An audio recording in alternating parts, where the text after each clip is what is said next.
Bismillahirrahmanirrahim. Assalamualaikum warahmatullahi wabarakatuh. Waalaikumsalam warahmatullahi wabarakatuh. Segala puji bagi Allah yang telah memberikan kita kesehatan dan kesempatan sehingga kita bisa hadir di tempat yang penuh berkah ini. Bagaimana kabarnya anak-anak? Alhamdulillah baik.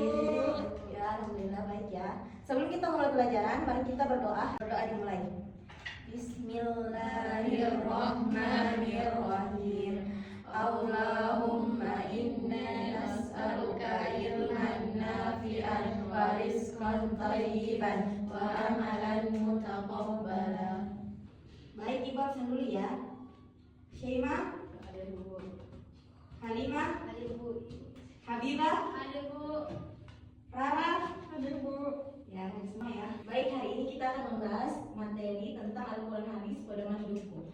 Anak-anak, coba bayangkan kalau kita berjalan di hutan tanpa peta dan tanpa kompas, kita bisa tersesat kan? Nah, hidup ini juga seperti berjalan panjang, penuh rintangan dan pilihan. Kalau kita tidak punya petunjuk yang jelas, kita bisa salah arah. Itulah sebabnya Allah memberikan kita Al-Quran dan Hadis sebagai pedoman hidup. Oke. Pernahkah kalian bingung menentukan pilihan yang benar? Ya, pastinya pernah kan? Dan biasanya kita mencari saran dari orang yang kita percayai. Anak-anak, jika kalau kita hidup tanpa petunjuk, bisa jadi kita mudah terjebak pada hal yang salah. Tanpa sadar, kita melanggar aturan Allah. Tapi ketika kita mempelajari Al-Quran dan Hadis, kita seperti mendapatkan peta yang jelas dan lampu penerang yang selalu menyinari jalan kita, bahkan saat gelap. Oke, dengan memahami keduanya, kita akan tahu bagaimana bersikap dalam setiap keadaan, menjadi pribadi yang jujur, sabar, dan bijaksana. Kita juga akan lebih tenang menghadapi masalah, karena itu kita tahu apa yang Allah ajarkan dan bagaimana Nabi memberi keadaan. Tujuan kita mempelajari materi ini agar kita tidak hanya tahu, tetapi juga mampu mengamalkan ajaran Al-Quran dan Hadis dalam kehidupan sehari-hari. Manfaatnya juga sangat besar.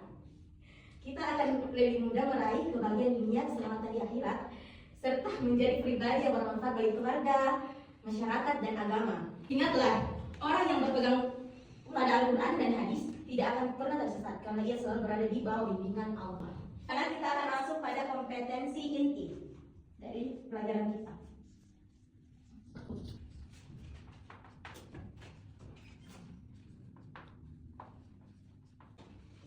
Baik, kompetensi inti kita menghargai dan menghayati ajaran yang dianutnya. Kompetensi dasar, menerima Al-Quran dan Hadis sebagai pedoman hidup manusia. Indikator, mengakui kebenaran Al-Quran dan Hadis. Kita masuk di materi pertama, yaitu pengertian Al-Quran dan Hadis. Pertama, pengertian Al-Quran. Menurut cendekiawan Muslim Quraisy, sihab kata Al-Quran berasal dari kata kerja Qur'an, yang berarti membaca, dan kata dasarnya adalah Quran, yang berarti bacaan. Oke. Huruf alif pada kata Quran mengandung arti kesempurnaan. Dengan demikian, Al-Quran adalah bacaan yang sempurna. Tidak hanya sempurna akan kandungannya, namun juga redaksi pada petunjuknya. Baik anak-anak, Al-Quran dengan makna bacaan menyatakan oleh Allah dalam beberapa ayat, antara lain di dalam Al-Baqarah ayat 185, yang artinya beberapa hari yang ditentukan itu ialah bulan Ramadan, bulan yang di dalamnya diturunkan permulaan Al-Quran sebagai petunjuk bagi manusia dan penjelasan-penjelasan mengenai petunjuk itu dan pembeda antara yang hak dan yang batil. Oke? Baik, adapun fungsi Al-Quran bagi kehidupan manusia, yaitu fungsi Al-Quran bagi kehidupan manusia dapat diketahui dari nama-nama lain Al-Quran itu sendiri. Seperti nama Al-Quran memiliki arti yang menunjukkan fungsi dari Al-Quran tersebut. Misalnya Al-Huda, petunjuk, Al-Furqan, pembeda, dan lain-lain. Oke, kita masuk di pengertian kedua, yaitu pengertian hadis. Secara bahasa, hadis artinya baru, tidak lama, ucapan, pembicaraan, dan cerita. Menurut para ulama, hadis merupakan sinonim dari sunnah, yaitu setiap sesuatu yang diriwayatkan atau dinisbahkan kepada diri Rasulullah SAW, baik berupa perkataan, perbuatan, dan penetapan sifat atau perjalanan Nabi, baik sebelum atau sesudah diutus menjadi Rasul. Baik, anak-anak, dipilih satu orang untuk membacakan Quran surah Al-Baqarah ayat 1 dan 2. Kepada Ananda Rara, dipersilakan. Bismillahirrahmanirrahim. Alif lam mim. Dzalikal kitabu la raiba fihi hudan lil muttaqin. Artinya, Alif lam mim, kitab Al-Quran ini tidak ada keraguan padanya, petunjuk bagi mereka yang bertakwa. Ya, bagus, Masya Allah ya. Jadi kitab Al-Quran ini tidak ada keraguan di dalamnya, sudah jelas-jelas tertera di dalam Quran. Oke. Baik anak dan sekalian, apakah ada yang ingin bertanya tentang pelajaran kita hari ini? Siapa tahu ada yang membingungkan di hati. Saya Bu, Ya silakan Ananda Habibah. saya mau bertanya mengapa Al-Quran sebagai pedoman manusia? Oh, bagus sekali ya pertanyaannya. Seperti yang sedang kita pelajari, mengapa Al-Quran disebut sebagai pedoman hidup umat Islam? Ya jawabannya karena Al-Quran berisi ajaran, hukum, dan petunjuk yang mencakup seluruh aspek kehidupan manusia, baik akidah, ibadah, akhlak, maupun muamalah, yang mengarahkan manusia kepada kebahagiaan dunia dan akhirat. Baik, Ibu akan membentuk kelompok diskusi.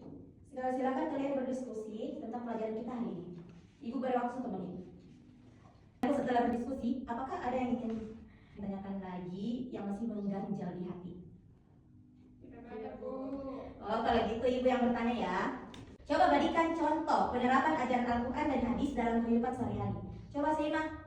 Mengucapkan salam ketika bertemu, menepati janji, bersikap jujur dalam berdagang, menjaga kebersihan sesuai ajaran Nabi.